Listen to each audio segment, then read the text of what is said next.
my project is user input control. So basically these wires are connected to the LED, and based off of the serial monitor, I can control when the light goes on and off.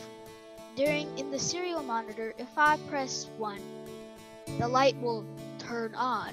If I press 0, then it will turn off. So I can make a pattern. 1 0 1 0 1 0, and then when I enter 1 0 1 0 1 0. I made this project using the breadboard, Arduino, an LED light, and a few wires.